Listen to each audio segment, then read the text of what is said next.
ચોટીલા એ રાજકોટ નજીક આવેલું એક ધાર્મિક સ્થળ છે. ઐતિહાસિક દ્રષ્ટિએ જોઈએ તો આ પ્રદેશ પાંચાળ તરીકે ઓળખાતો હતો. અહીં માતા ચામુંડાનું મંદિર છે. માતા ચામુંડા એ શક્તિના 64 અવતારો પૈકીનો એક અવતાર છે. જ્યારે અન્ય અવતારમાં બહુચર માતા, કાલી માતા, અંબાજી માતા વગેરેનો સમાવેશ થાય છે. ચામુંડા માતાજી ઘણા હિન્દુઓના કુળદેવી છે. માતા ચામુંડાના પ્રતાપે આજે ચોટીલા સતત પ્રવાસન પ્રવૃત્તિઓના લીધે વિકાસ સાધીને એક નગર બની ચૂક્યું છે. જગ પ્રસિદ્ધ ચામુંડા માતાજીનું મંદિર ચોટીલા પર્વતના શિખરે આવેલું છે. ભારતમાં મોટા ભાગના માતાજીના મંદિર પર્વતોના શિખરે જોવા મળતા હોય છે.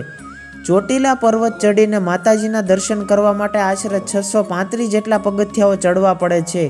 રાજકોટ અને અમદાવાદને જોડતા નેશનલ હાઈવે નંબર 8A પર વચ્ચે આવે છે. ચોટીલા અમદાવાદથી ચોટીલાનું અંતર આશરે 190 કિલોમીટર અને રાજકોટથી આશરે 50 કિલોમીટરના અંતરે આવેલું છે. સમુદ્ર સપાટીથી તુલનાને ચોટીલા માત્ર સુરેન્દ્રનગર જિલ્લાની જ નહીં પણ ગુજરાતની સૌથી ઊંચી ભૂમિ છે. ચોટીલા પર્વતની ઊંચાઈ આશરે 1173 ફૂટ જેટલી છે. શ્રી ચામુંડા માતાજીનો ડુંગર હજારો વર્ષ જૂનો હોવાનો ઉલ્લેખ થાન પુરાણ નામના પુસ્તકમાં જોવા મળે છે. દેવી ભાગવત અનુસાર હજારો વર્ષો પહેલાં અહીં ચંડ અને મુંડ નામના 2 રાક્ષસોનો બહુ જ ત્રાસ હતો. ત્યારે ઋષિ મુનિઓએ યજ્ઞ કરી આદ્યાશક્તિમાની પ્રાર્થના કરી. ત્યારે આદ્યાશક્તિમાના હવનકુંડમાંથી તેજ સ્વરૂપે મહાશક્તિ પ્રગટ થયા અને તે જ મહાશક્તિએ ચંડ અને મુંડ નામના 2 રાક્ષસોનો સંહાર કરેલો હતો. ત્યારથી જ તે મહાશક્તિમાનું નામ ચંડી ચામુંડા તરીકે ઓળખાયેલ અને ચંડી ચામુંડા માતાજીએ અનેક પરચાઓ પૂરેલ છે.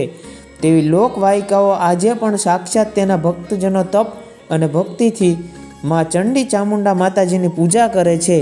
એક લોકવાયકા પ્રમાણે ડુંગર પર ભૃગુ ઋષિનો પણ આશ્રમ હતો.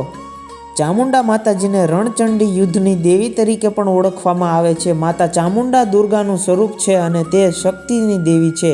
તેમની છબીમાં તેમની જોડિયા પ્રતિકૃતિ દેખાય છે કેમ કે તેમને ચંડી ચામુંડા પણ કહેવામાં આવે છે. ચામુંડા માતાજીની છબીમાં તેમની ઓળખ મોટી આંખો તથા લાલ અથવા લીલા રંગના વસ્ત્રો તથા ગળામાં ફૂલોનો હાર વડે થઈ શકે છે. તેમનું વાહન સિંહ છે.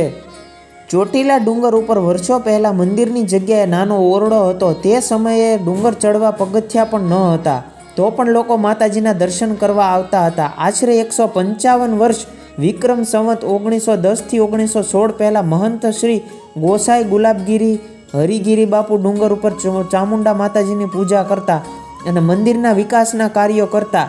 હાલ તેમના વારસદારો વંશજો પરંપરાગત રીતે ચામુંડા માતાજીની સેવા પૂજા કરે છે અને મંદિરે આવતા યાત્રાળુઓને સગવડતા મળી રહે તેવા કાર્યો કરે છે. શ્રી ચામુંડા માતાજી ગોહિલવાડના ગોહિલ દરબારો, જૂનાગઢ તરફના સોલંકી, ડોડિયા, પરમાર વગેરે કુળના રાજપૂતોના, ચોટીલા વિસ્તારના ખાચર, ખુમાણ વગેરે કાઠી દરબારો, પરજીયા, સોની, દરજી, પંચાલ, ઉત્તર ગુજરાતના ઠાકોર સમાજ, કચ્છના રબારી તથા આહિર સમાજ, દીવ સોમનાથ વેરાવળ તરફના ખારવા સમાજ, મોરબી તરફના સતવારા સમાજ તથા અન્ય ઘણા બધા સમાજના કુળદેવી તરીકે પૂજાય છે. જ્યારે અસંખ્ય માતાના ભક્તો આટોળતા કે દંડવત પ્રણામ કરતા ડુંગરના 635 પગથિયા સડસડાટ ચડી જાય તે દ્રશ્ય જોઈને ભલભલા નાસ્તિક માનવીનું મસ્તિષ્ક પણ ઝૂકી જાય છે. ડુંગર તળેટીમાં પગથિયા પાસે ચામુંડા ડુંગર ટ્રસ્ટના ભોજનાલયમાં દરરોજ બપોરે માઈ ભક્તો લાપસી, દાળ ભાત, શાકનો પ્રસાદ પ્રેમપૂર્વક જમાડવામાં આવે છે. ચોટીલા ચામુંડા માતાજીના સ્થાને વિશેષ પરંપરા છે. અહીં સાંજની આરતી બાદ ડુંગર ઉપરથી ભાવિકો, પૂજારી સહિત તમામ લોકો નીચે આવી જાય છે. રાત્રિના ઉપર કોઈ રહી શકતું નથી. એક માત્ર નવરાત્રિ દરમિયાન જ પૂજારી સહિત 5 વ્યક્તિ ડુંગર ઉપર રાત્રિ રહેવાની મંજૂરી માતાજીએ આપી છે. ચોટીલા પ્રસિદ્ધ ગુજરાતી કવિ ઝવેરચંદ્ર મેઘાણીનું જન્મ સ્થળ પણ છે. મંદિરો વ્યવસ્થિતપણે વિકાસ કરી શકાય તે હેતુથી 1964માં શ્રી ચામુંડા માતાજી ડુંગર પબ્લિક ટ્રસ્ટ રજીસ્ટર કરાવવામાં આવ્યું, જેમાં હાલમાં કુલ 17 ટ્રસ્ટી છે. મહંત શ્રી ગુલાબગીરી બાપુના વંશના છેલ્લા 140 વર્ષથી ચામુંડા માતાજીની પૂજા અર્ચના કરે છે.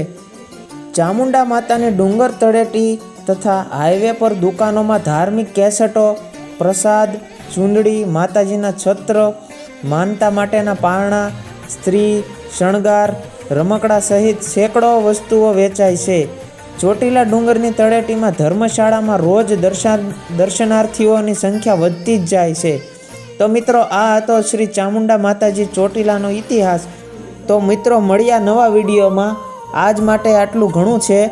આપણી ચેનલને લાઇક, સબસ્ક્રાઈબ અને શેર કરવાનું ભૂલતા નહીં. તો બોલો જય ચામુંડમાં.